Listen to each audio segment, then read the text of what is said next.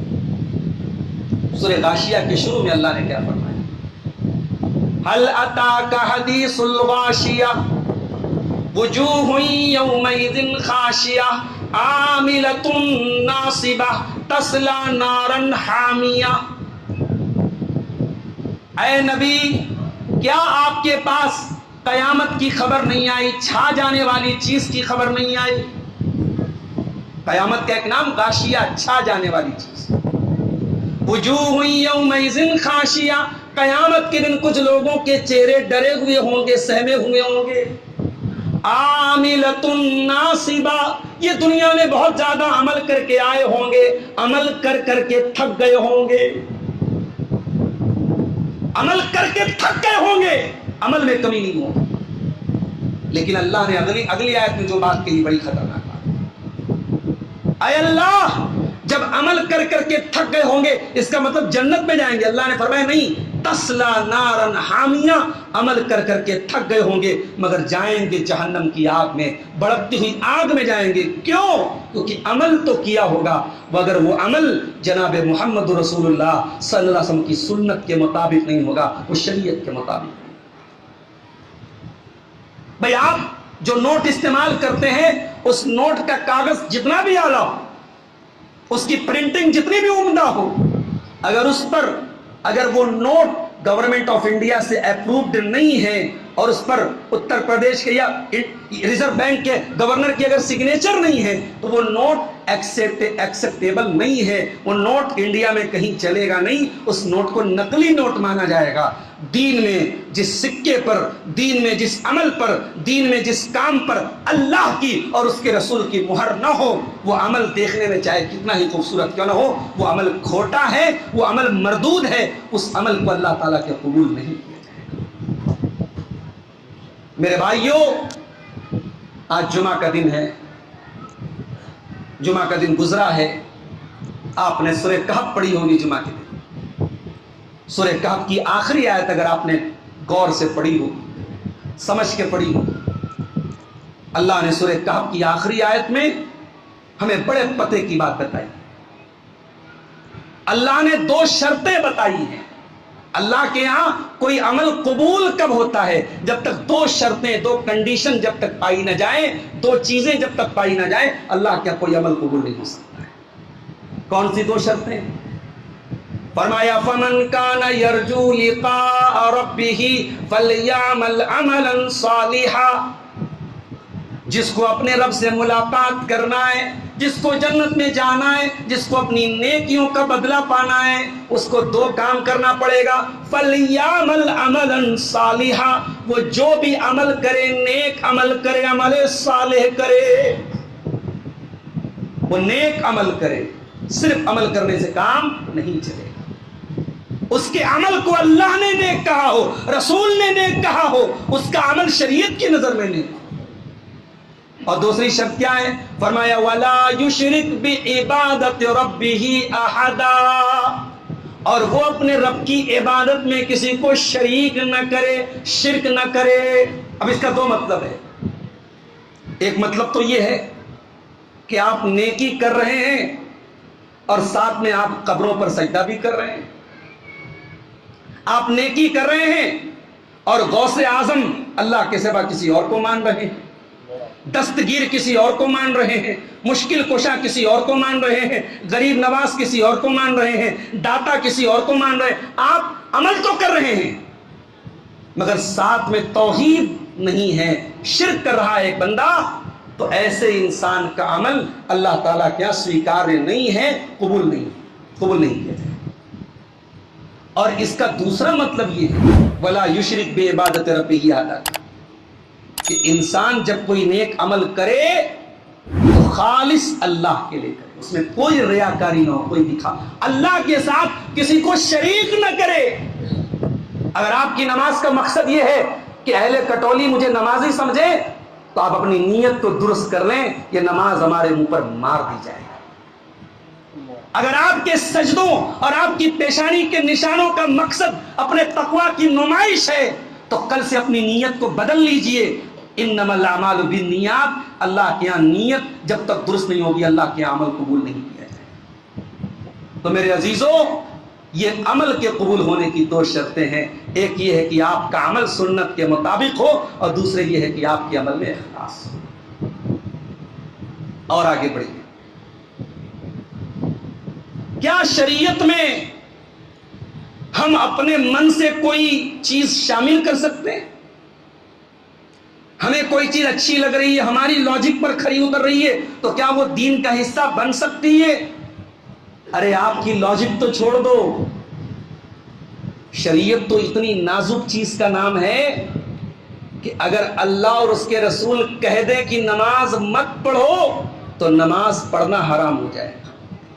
جی، سورج نکل رہا ہے، اللہ کے نبی نے کہا جب سورج نکل رہا ہو تو نماز نہیں پڑھی۔ کیوں؟ سورج نکلنے کا ٹائم وہ ہوتا ہے جب کفار اور مشرکین سورج کو سجدہ کرتے ہیں، شیاطین اپنے معبودوں کی عبادت کرتے ہیں۔ ہمارے بنارس میں کبھی آپ آئیے، صبح بنارس بڑی مشہور ہے، بنارس میں صبح صبح گنگا کے گھاٹ پر آپ دیکھیں سورج نکلنے کے ٹائم غیر مسلم جو ہے عبادت کرتے ہیں، سوریہ نمسکار کرتے ہیں، سورج کی پوجا کرتے ہیں۔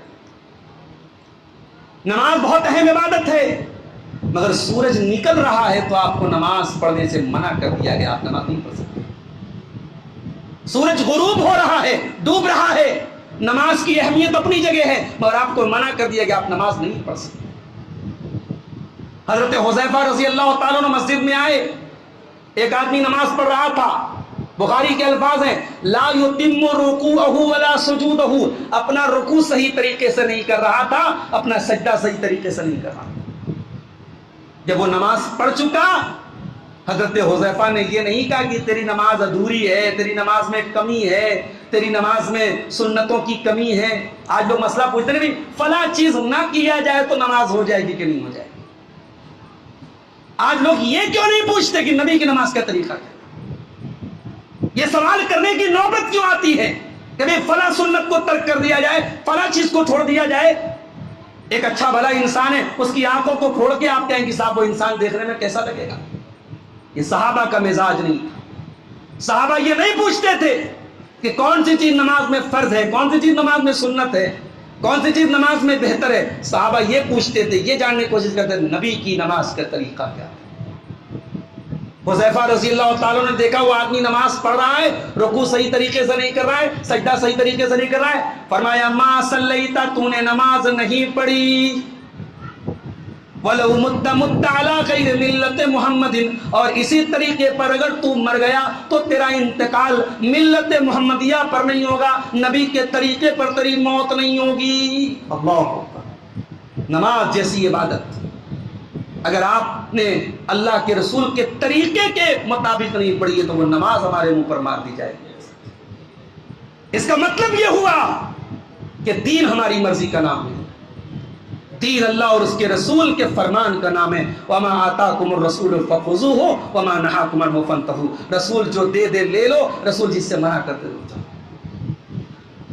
روزہ جیسی عبادت 14 گھنٹے انسان بھوکا رہتا ہے، پیاسا رہتا ہے، 1 منٹ پہلے اگر روزہ توڑ دے، سورج نکلنے کے سورج ڈوبنے کے 1 منٹ پہلے، اس کا روزہ کاؤنٹ نہیں ہوگا، اس کا روزہ شمار نہیں ہوگا۔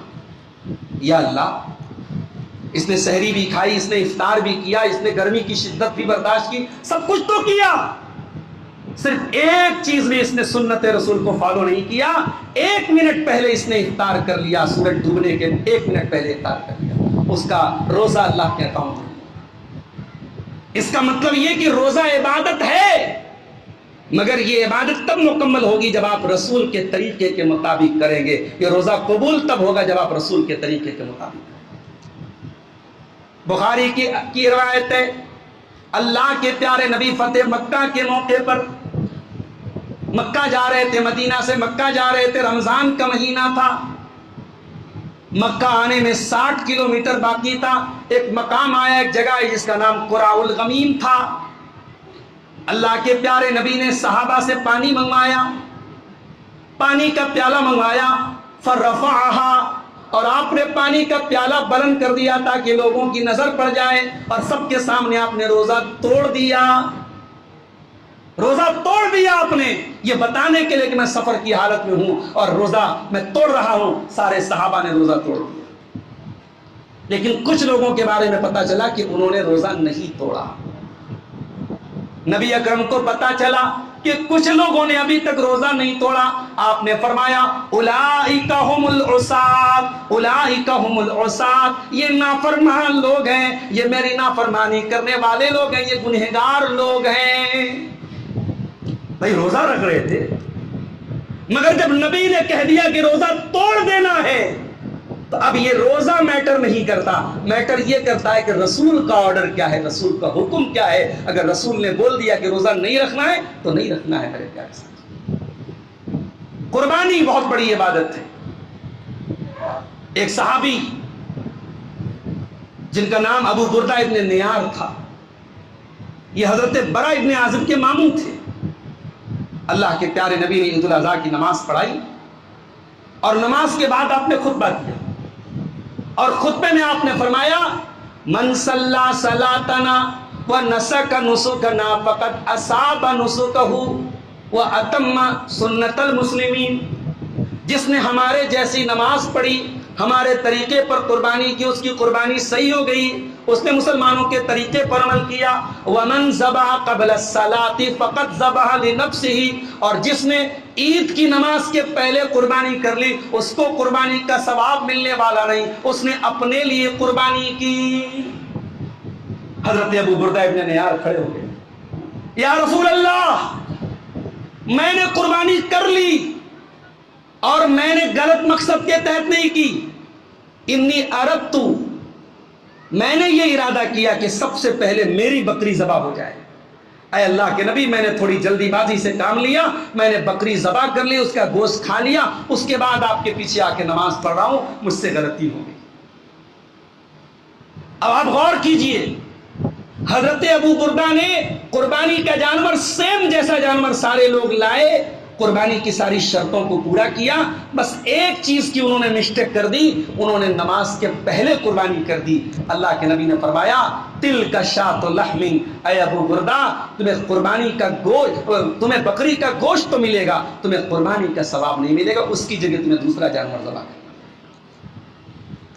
یہ ہے ہماری شریعت, یہ ہے ہمارا دین, کہ نبی اکرم نے جب کوئی بات کہہ دی تو ہمیں اس سے سرے منہ انحراف نہیں کرنا ہے, اس سے ہٹنا نہیں ہے. اگر نبی نے کہہ دیا کہ قربانی ہوئی تو ہوئی, اور نبی نے کہہ دیا قربانی نہیں ہوئی تو نہیں. ایک اور مثال دیکھیے, ایک مرتبہ اللہ کے نبی نے صحابہ کا ایک لشکر روانہ کیا, اور لشکر کا کمانڈر بنایا حضرت عبداللہ ابن رواحہ کو. صحابی رسول حضرت عبداللہ ابن رواحہ کو کمانڈر بنایا. اگلا دن جمعہ کا دن تھا. عبداللہ ابن رواحہ نے سوچا کہ اگر میں سفر میں چلا جاؤں گا, جمعہ میرا چلا جائے گا, رسول کے پیچھے جمعہ پڑھنے کا ثواب نہیں مل پائے گا. انہوں نے سوچا لشکر کو روانہ کر دیتا ہوں اور میں نبی کے پیچھے جمعہ کی نماز پڑھ لیتا ہوں, جمعہ کی نماز کی فضیلت مجھ کو حاصل ہو جائے. چنانچہ انہوں نے اللہ کے پیارے نبی کے پیچھے جمعہ پڑھا, اور جب جمعہ کی نماز ختم ہو گئی, اللہ کے پیارے نبی نے ان کو اپنے پیچھے دیکھا, کہ کیا بات ہے عبداللہ ابن رواحہ, میں نے تم کو تو روانہ کیا تھا لشکر کے ساتھ, تم یہاں کیا کر رہے ہو؟ کہا اللہ کے نبی میں اس لیے رک گیا تاکہ آپ کے پیچھے میں جمعہ کی نماز پڑھ سکوں. آپ نے فرمایا لو انفقت ما فی الارض ما ادرکت فضل بدوتہم, اے عبداللہ ابن رواحہ, جن لوگوں کو میں نے روانہ ہونے کا حکم دیا تھا تو زمین کی ساری دولت خرچ کر کے ان کا ثواب نہیں پا سکتا, ان کی فضیلت نہیں پا سکتا, کیونکہ وہ میرا حکم تھا.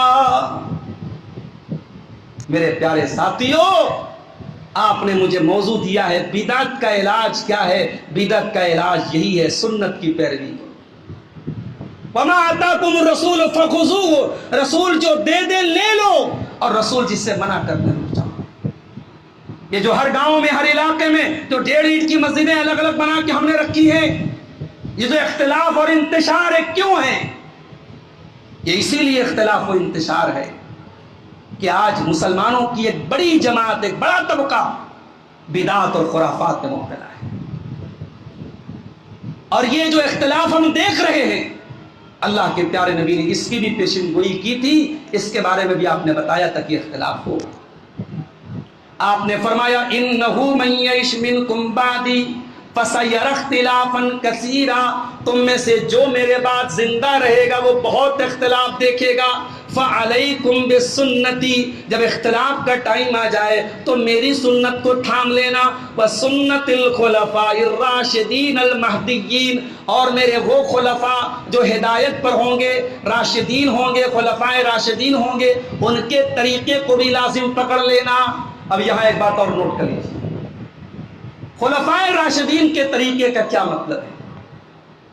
کیا نعوذ باللہ سنت رسول کے مقابلے میں خلفاء راشدین کا الگ کوئی طریقہ ہے، الگ کوئی سنت ہے؟ یہ تو تصور بھی ہم نہیں کر سکتے. مطلب یہ ہوگا اس حدیث کا کہ میری سنت کو تھام لینا، اور جب اختلاف کا دور آ جائے تو دیکھنا کہ میرے خلفاء راشدین کیا طریقہ اپنا رہے، اسی طریقے کو اپنانا. اور خلفاء راشدین نے کون سا طریقہ اپنایا؟ خلفاء راشدین نے ہر حال میں نبی کی سنت کو اپنایا. تو گویا کہ دونوں کا خلاصہ یہ ہوا کہ تم میری سنت کو تھام لینا، تمسکوا بها وعضوا علیہا بالنواجذ، میری سنت کو پکڑ لینا اور ڈال کے دانتوں سے دبا لینا. وَإِيَّاكُمْ وَمُحْدَثَاتِ الْأُمُورِ، اور بدعت کے کاموں سے بچنا. فَإِنَّ كُلَّ مُحْدَثَةٍ بِدْعَةٍ، ہر بدعت گمراہی ہے. وَكُلَّ بِدْعَةٍ ضَلَالَةٍ، اور ہر بدعت گمراہی، اور ہر گمراہی جہنم میں لے کے جانے والی. اور یہ بدعت اتنی خطرناک چیز ہے، قیامت کے دن حوض کوثر سے دھتکار دیا جائے گا بدعت. میں جو حدیث پڑھنے جا رہا ہوں بڑی پیاری حدیث ہے. اگر نبی سے محبت کرتے ہو تو ذرا دل کھول کے اس حدیث کو، دل اور دماغ کے دروازے کھول کے اس حدیث کو سنو. یہ صحیح مسلم کی روایت ہے، کتاب الطہارہ کی. اللہ کے نبی فرماتے ہیں میں اپنے بھائیوں سے ملنا چاہتا ہوں. اللہ کے نبی بقیع کے قبرستان جاتے ہیں. قبرستان میں جو دعا آپ پڑھتے تھے اہل قبور کے لیے، قبر میں جو لوگ دفن ہیں ان کے لیے دعا پڑھتے تھے، وہ دعا آپ نے پڑھی. اس کے بعد آپ نے صحابہ سے کہا وَدِدْتُ أَنِّي لَقِيتُ إِخْوَانِي، میں یہ چاہتا ہوں کہ اپنے بھائیوں سے ملاقات. صحابہ نے کہا اللہ کے نبی أَلَسْنَا إِخْوَانَكَ، کیا ہم آپ کے بھائی نہیں؟ کہا کہ أَنْتُمْ أَصْحَابِي، تم میرے صحابہ. پھر آپ کے بھائی کون ہیں؟ کہا اخوانی، میرے بھائی وہ لوگ ہیں جو بعد میں آئیں گے، جنہوں نے مجھے دیکھا نہیں ہے، مجھ سے محبت کرے. دعا کرو اللہ ان خوش نصیبوں میں ہم کو بھی شامل فرما دے. وہ کون سا مسلمان ہے، وہ کون سا مومن ہے جس کے دل میں نبی اکرم کے دیدار کی اور نبی اکرم کو دیکھنے کی طلب نہ ہو. اور یہی وہ مقام ہے جس میں صحابہ کرام ہم سے ممتاز ہیں. دنیا میں کوئی انسان کتنا بھی نیک ہو جائے وہ صحابی نہیں بن سکتا. اب صبح قیامت تک جس کو صحابی بننا تھا وہ بن گیا، یہ رتبہ بلند ملا جس کو مل گیا. اب متقی آئیں گے، پرہیزگار آئیں گے، سجدہ کرنے والے آئیں گے، روزہ رکھنے والے آئیں گے، تہجد پڑھنے والے آئیں گے. کوئی صحابی نہیں ہو سکتا میرے پیارے صاحب. اور مجھے وہ جملہ یاد آ رہا ہے جو مولانا یوسف بنوری نے، پاکستان کے بڑے عالم تھے، انہوں نے ایک بات لکھی تھی، بڑی پیاری بات انہوں نے لکھی تھی. لکھا تھا کہ تم جتنی بھی ترقی کرو، تم وہ آنکھیں کہاں سے لاؤ گے جن آنکھوں نے جمال مصطفیٰ کا دیدار کیا تھا؟ تم وہ مجلس کہاں سے لاؤ گے جس مجلس میں جناب محمد رسول اللہ صلی اللہ علیہ وسلم حدیثیں پڑھ کے سنایا کرتے تھے صحابہ کرام؟ کوئی صحابی نہیں بن سکتا میرے پیارے ساتھی. تو نبی نے فرمایا کہ میں اپنے بھائیوں سے ملنا چاہتا ہوں. کہا کہ اللہ کے نبی بھائی کون ہیں آپ کے؟ کہا بھائی وہ ہیں جن کو میں نے دیکھا نہیں، بعد کے دور میں آئیں گے، اور نہ انہوں نے مجھ کو دیکھا ہے لیکن مجھ سے محبت کریں. پھر صحابہ نے پوچھا ہے اللہ کے نبی لاکھوں کروڑوں لوگ ہوں گے، ان لاکھوں کروڑوں لوگوں میں آپ اپنے بھائیوں کو کیسے پہچانیں گے؟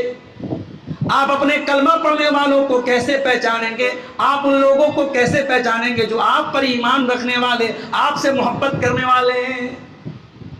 آپ نے فرمایا اے میرے صحابہ، اگر بہت سارے اونٹ ہوں، بہت سارے کالے اونٹ ہوں، اور ان کالے اونٹوں میں کچھ اونٹ ایسے ہوں جو سرخ ہوں، جو لال رنگ کے ہوں، تو کیا ان اونٹوں کو انسان دور سے دیکھ کے نہیں پہچان لے گا؟ کہا کہ ہاں پہچان لے گا۔ فرمایا میری امت کے وہ لوگ جن سے میں ملنے کی تمنا کرتا ہوں، وہ قیامت کے دن یاتون غرم محجلین من آثار الوضو، ان کے اعضائے وضو چمک رہے ہوں گے، وہ وضو کرنے والے، وہ نماز پڑھنے والے لوگ ہوں گے، ان کے ہاتھ، ان کے چہرے، ان کی پیشانیاں چمک رہی ہوں گی، میں ان کو ان کے آثار وضو سے پہچان۔ اللہ تعالیٰ یہ پہچان بھی ہمیں اپنے اندر پیدا کرنے کی توفیق عطا فرمائے۔ آج تو مسئلہ یہ ہے کہ صاحب بہت ساری بدعات اور خرافات تو مسلمان اس لیے انجام دیتا ہے، کہتا ہے کہ غیر مسلموں پر ایک دبدبہ ہمارا، اس رسم پر عمل کرنے سے، اس بدعت پر عمل کرنے سے ہمارا ایک دبدبہ۔ ارے اللہ کے بندے، کسی بدعت سے نہ کبھی دبدبہ پیدا ہوا ہے نہ ہوگا۔ اگر تو چاہتا ہے کہ اسلام کے دشمنوں کے سینے میں تیرا رعب و دبدبہ پیدا ہو جائے تو سب سے پہلا کام یہ کر، توحید کو قبول کرنے کے بعد اور ایمان کو قبول کرنے کے بعد تو نماز کی پابندی کر۔ تیری سب بندی اور تیرا ایک دوسرے سے سٹ کر کے اور ایک دوسرے کے ساتھ کھڑے ہو کر کے نماز پڑھنا، یہ اسلام کے دشمنوں کے لیے سب سے تکلیف پہنچانے والی اور ان کے سینے پر جس کی وجہ سے سانپ لوٹتا ہے وہ چیز تیری نماز ہے۔ یہ جماعت سے نماز پہلے تو پائے، اس سے تیرا روب و دبدبہ پیدا۔ آپ کو معلوم ہے اللہ کے نبی اپنے انتقال سے چند گھنٹے پہلے جب آپ نے فجر کی نماز پڑھتے ہوئے دیکھا تھا صحابہ کو، ابو بکر صدیق کے پیچھے آپ مسکرا رہے ہیں۔ بخاری کے الفاظ ہیں، حضرت انس کہتے ہیں اللہ کے نبی حجرہ عائشہ کے دروازے پر آئے، آپ نے پردہ ہٹایا، صحابہ نماز پڑھ رہے تھے، اللہ کے نبی نے وہ منظر دیکھا، فتبسما، اللہ کے نبی مسکرانے لگے۔ یہ مسکراہٹ کیوں آئی تھی نبی کے چہرے پر؟ یہ مسکراہٹ اس لیے آئی تھی میری امت میرے مشن پر قائم ہے، میری امت ایک امام کے پیچھے نماز پڑھ رہی ہے، میری امت توحید پر متفق ہے، میری امت نماز پر متفق ہے، میرے صحابہ نماز پڑھ رہے ہیں، نماز قائم کر رہے ہیں۔ یہ اطمینان تھا اللہ کے پیارے نبی کو، اور اسی اطمینان کی وجہ سے اللہ کے پیارے نبی مسکرائے۔ تو نماز کی پابندی یہ بہت ضروری چیز ہے میرے پیارے ساتھی۔ قیامت کے دن بھی اللہ کے نبی ہمیں پہچانیں گے، ہمارا ویزا اور پاسپورٹ کیا ہوگا؟ ہمارے اعضائے وضو چمک رہے ہوں گے اگر ہم نے دنیا میں وضو کیا۔ اس کے بعد اللہ کے نبی فرماتے ہیں لَيُزَادَنَّ رِجَالٌ مِّنَ الْحَوْضِ كَمَا يُزَادُ الْبَعِيرُ الضَّالُ۔ قیامت کے دن جب حوض کوثر پر میرے امت کے لوگ آئیں گے اور میں ان کو حوض کوثر کا جام پلاؤں گا، تو کچھ لوگ ایسے بھی ہوں گے جن کو چھانٹ دیا جائے گا، جن کو ہکا دیا جائے گا، جن کو بھگا دیا جائے گا، جیسے کوئی گمشدہ اونٹ کو بھگا دیا جاتا ہے۔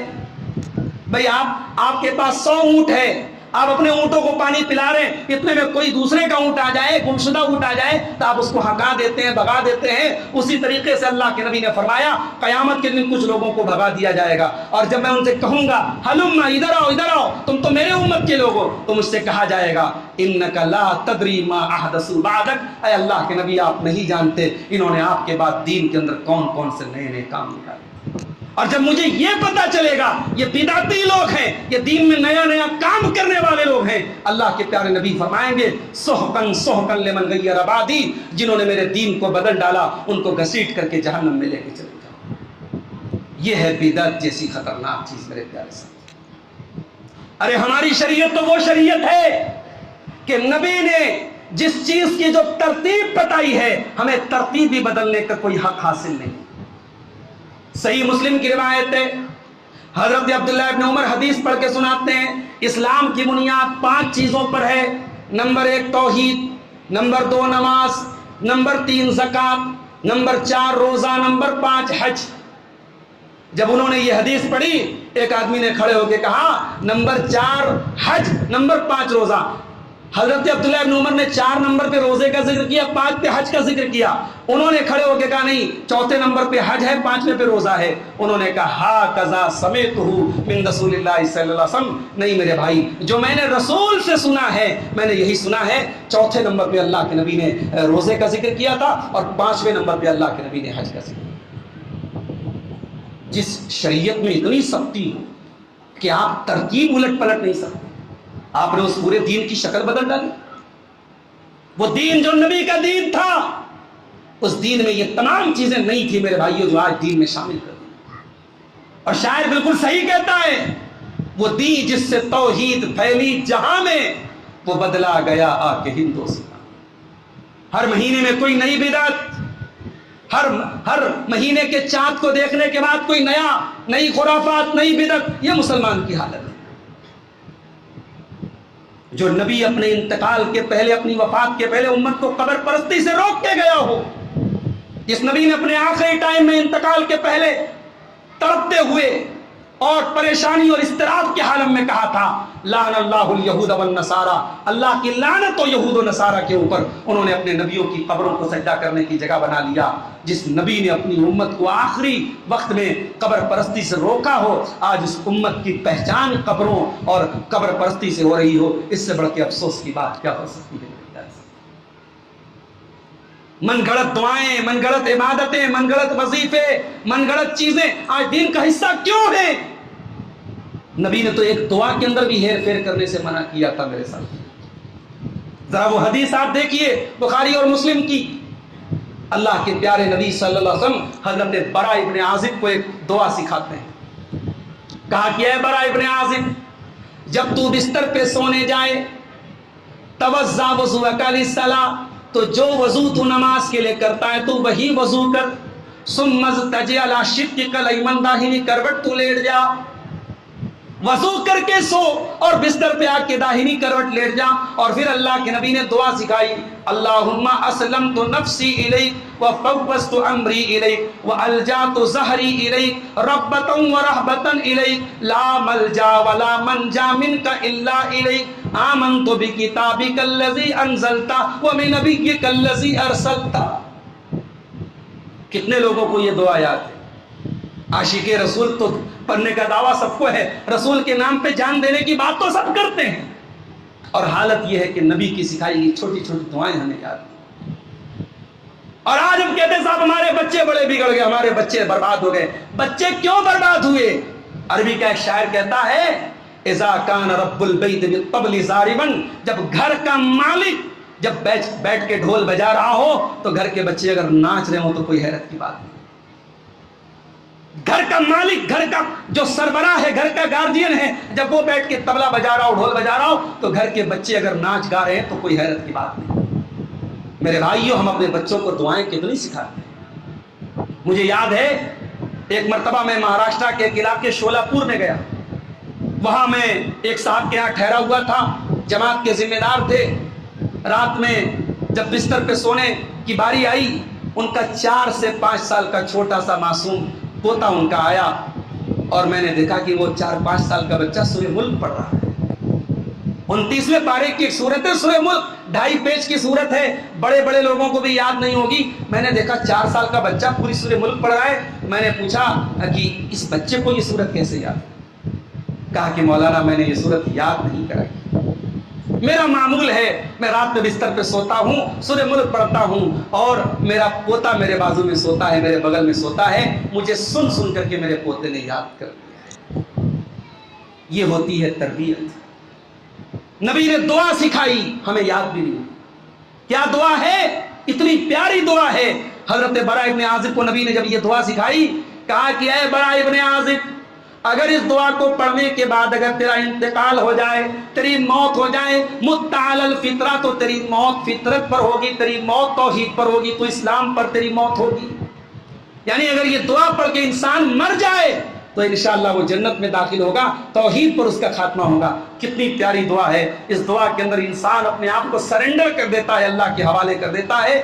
اے اللہ میں اپنے آپ کو تیرے حوالے کر رہا ہوں، اے اللہ میں سارے معاملات تیرے سپرد کر رہا ہوں، اے اللہ میں تیرا سہارا لے رہا ہوں، اے اللہ تجھ سے امید لگا رہا ہوں، اے اللہ تجھ سے ڈر رہا ہوں، اے اللہ تو پناہ نہ دے کوئی پناہ دینے والا نہیں، تو نجات نہ دے کوئی نجات دینے والا نہیں، اے اللہ تیری کتاب پر ایمان لائے جو تو نے اتاری ہے، اور تیرے نبی پر ایمان لائے جس نبی کو تو نے بھیجا ہے۔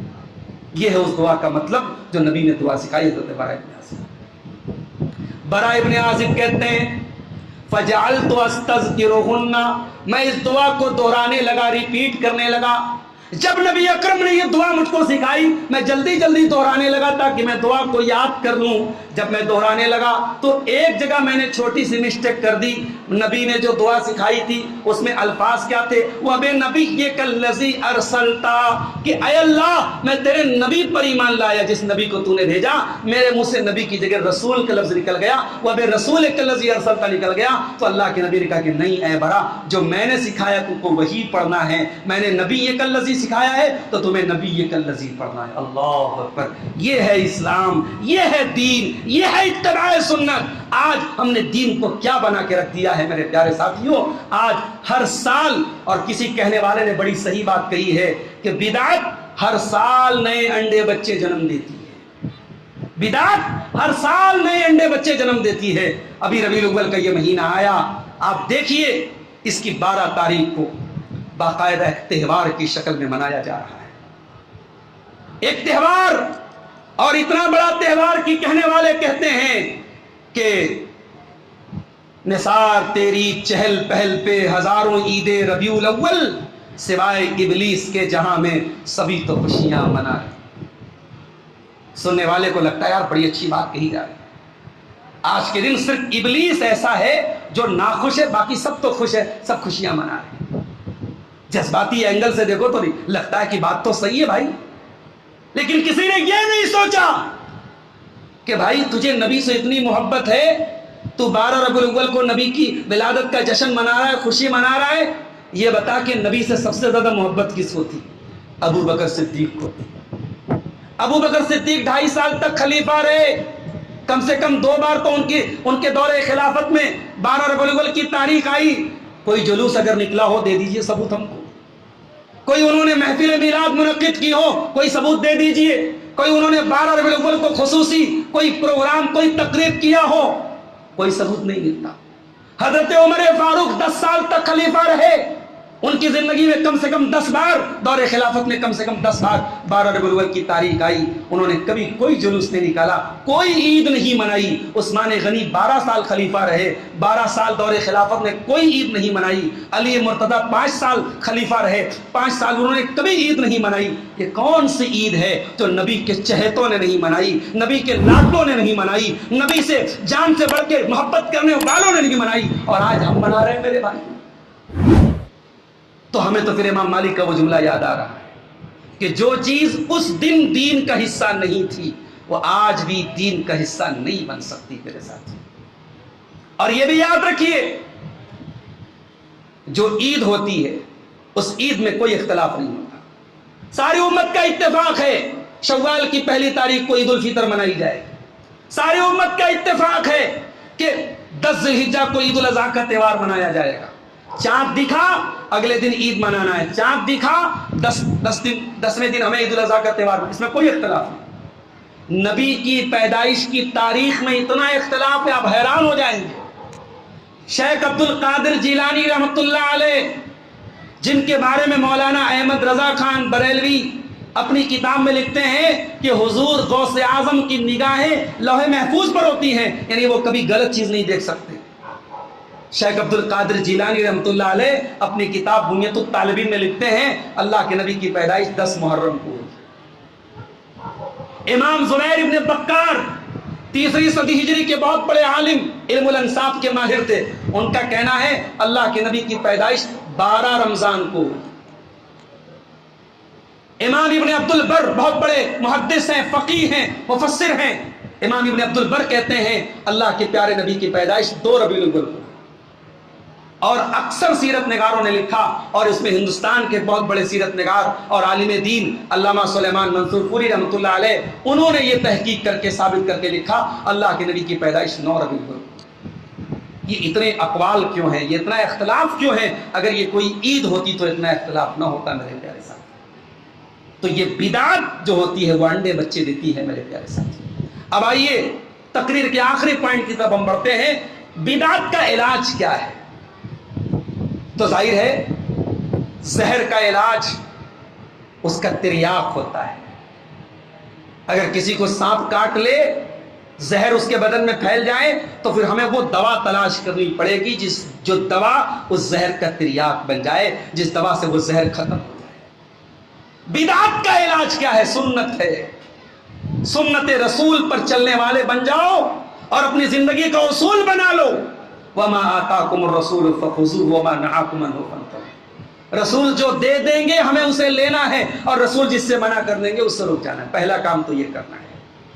دوسرا کام کیا کرنا ہے؟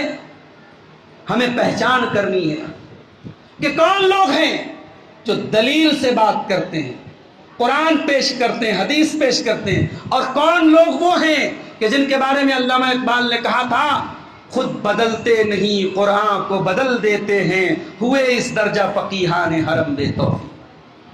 قرآن کی آیتوں کا اپنا منمانا مطلب، اللہ کے رسول کی حدیثوں کی منمانی تشریح۔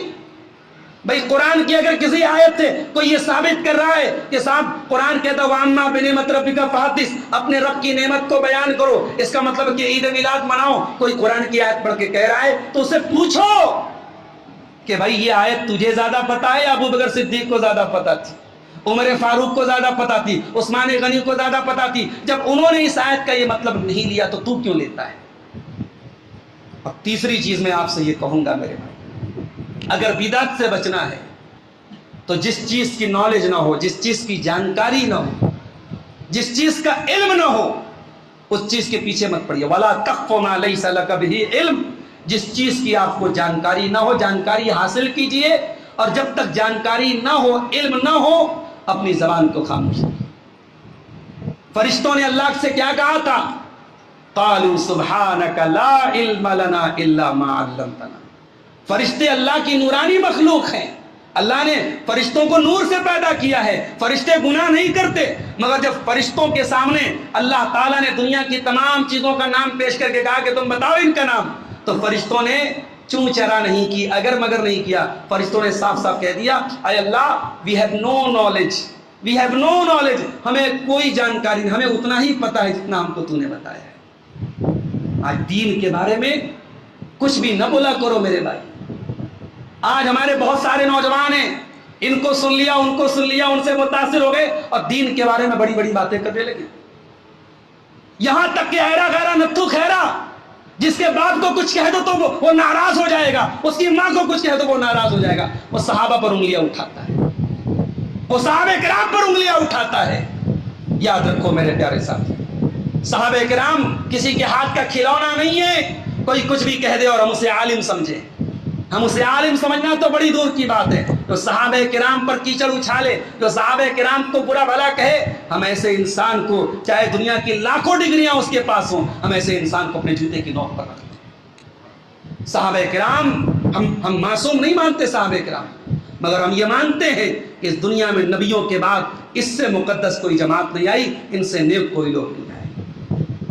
اور تیسرا کام آپ کو یہ کرنا ہے میرے ساتھیوں، اگر بدعت سے بچنا ہے، کہ جب اللہ کے رسول کی حدیثیں آپ کے سامنے آئے، جب قرآن کی آیتیں آپ کے سامنے آئے، تو if but اگر مگر چوں چرا ایسا ہے ویسا ہے، حضرت نے یہ فرمایا فلاں نے یہ فرمایا، یہ سب بہانے بازی چھوڑ دیجیے۔